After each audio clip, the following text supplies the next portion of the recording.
আজকে আমরা একটা জিনিস বলবো যে অর্থটা এতটা ইম্পর্টেন্ট, তো সেটা যেখানে রাখছি সেটাকেও আমাদের খুব ভালো করে রাখতে হবে, না হলে তো ঋণে আমরা জড়িত হয়ে যাব বা অর্থনৈতিক আমাদের জীবনে সমস্যা এসেই যাবে।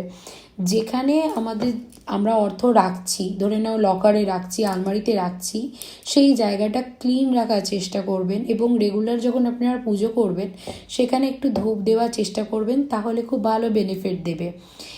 এবং আপনাদের যে পার্স রয়েছে সেই পার্সটা অনেক সময় দেখা গেল ছিঁড়ে গেছে, নষ্ট হয়ে গেছে, মানে পার্সের যে স্কিনটা রয়েছে সেটা উঠে যাচ্ছে, তবুও ব্যবহার করছেন কারণ কেউ হয়তো আপনাকে গিফট করেছে বা আপনার খুব প্রিয় পার্স, কিন্তু একদমই ইউজ করবেন না। আপনার যদি খুব প্রিয় হয় তবেই আপনি রেখে দিন ঘরে তুলে, কিন্তু ওটা আপনি ইউজ করবেন না। ও নতুন একটা কিনে রাখবেন, একদম পরিষ্কার থাকবে, ফ্রেশ থাকবে, একদম ছেঁড়া ফাটা থাকবে না, সেরকম পার্স ইউজ করবেন।